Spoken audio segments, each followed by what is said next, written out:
Hey guys, Wolfman here. I wanted to discuss converting 308 to 6.5 Creedmore. I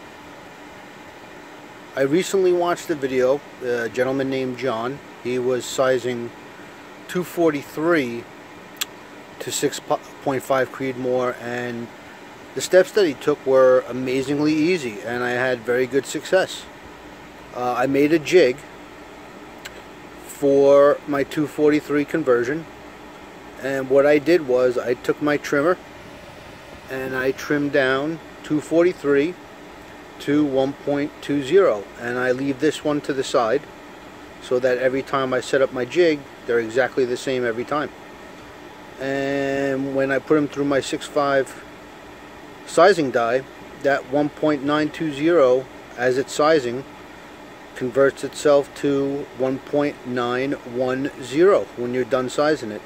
Chamfer deburr, prime, and you're ready to go.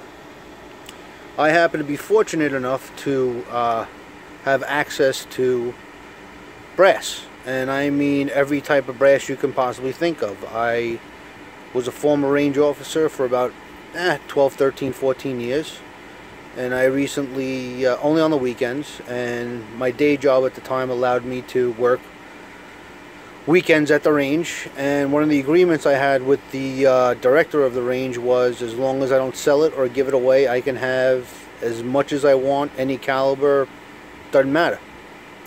And what I simply did was, if I saw someone shooting brand new factory ammo, and it was ammo that I use, or brass that I use, I would just kindly ask them to put it to the side for me if they weren't keeping it, and I'd scoop it up. And I wound up with thousands of pieces of brass. So with that said, I no longer work at the range. However, I still have the same arrangement with the director. He's a friend of mine, and I can shoot there for free, and occasionally I'll bring a friend and he don't mind if he shoots with me. And I can still pick up brass or ask people for brass, and it's not a bother, and I'm very polite and very cordial, and introduce myself, and most people recognize me anyway. Problem is that now, not working there anymore, I don't have the access I do to primo brass, so to speak. I can't just pick it up. I got to kind of go through all the buckets now of the leftover range brass, and it could be tedious. And you know, 243 is kind of not hard to come by, but it's not a real common cartridge shot at the range that I shoot at. In the 3 weekends I went there to go look for some, I maybe collected 200 pieces, whereas in 308, 7.6251, God, it's everywhere. And with that being said, I have a ton of 308 brass, so I said, let me try converting some of this stuff. So I came up with, through trial and error, and I do mean a lot of trial and error. Let me put this on pause for a second, I'll show you what I mean. You cut your brass down to 1.930 on your 308 brass, okay? You take your decapping pin out of your die, and the reason why you do that is because if you try to put this through with the decapping and the ball in, you're going to crush your shoulders. And I found out the hard way after doing it about 10 or 15 times why my shoulders were crushing. On top of the fact that I probably had way too much lube in there and it was going too fast and yada yada yada. That's one example. That's not too bad, but I don't want that. I want them to be perfect. There's another one. And I got a bunch of examples of jacked up brass. But I discovered taking the decapping pin out and cutting it down to cutting your 308 down to several different sizes, I discovered that 1.930 is what you need to cut your 308 brass down to. So these are my two jigs. I'd never use these. I just use these to get my length on my trimmer. And this is actually 6.5 creedmor, and this is a full-size 308 piece of brass. And this is all the 308 I successfully converted to 6.5 creedmor. Take a look at that. Beautiful. Look at that. 308 converted to 6.5 creedmor. All that. A lot of it looks fantastic. Look at that. Look at that.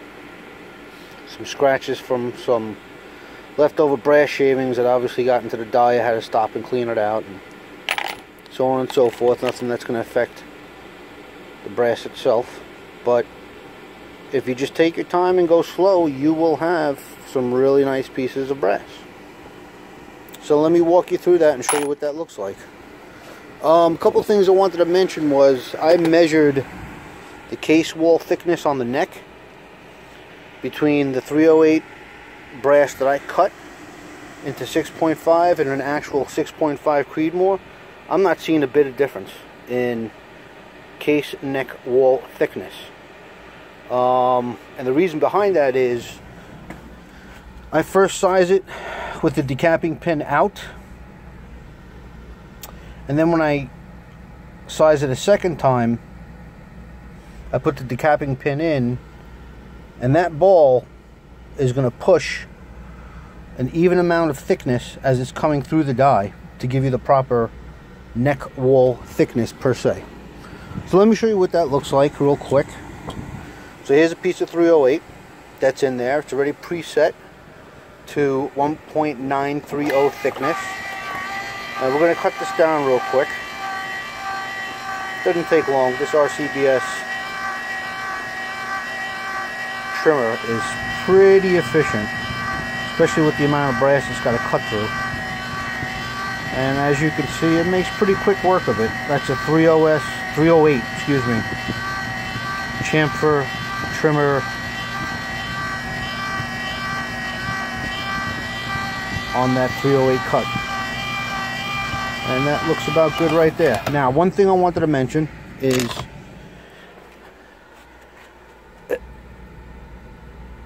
when you're lubing, very, very light lube on the case. Do not get any case lube on the shoulders or the neck. It's done. You're going to have some liquid in there that's going to trap air. You are definitely going to crush your shoulders. You're going to do all sorts of damage. Let me see if I can set my phone up here to where I can show you what that looks like. Alright, so 308 going into a 6.5 creedmor die, and you got to go slow. If you rush it, you will crush it. And you can see already, it's already starting to take the form. And you just go slow. Normally I don't go all the way in and out like that when I'm doing it on my own. I just kind of gently push, and it'll start to push that neck back, push the shoulders back. Nice and easy. Go slow. She doesn't like anything forced in. Nice and easy. As many times as you need to do it. Hey, listen, if it takes this long to convert 308 and it's free, I guess I'll make the time to do it, because some of those 6.5 creedmor brass prices are unbelievable.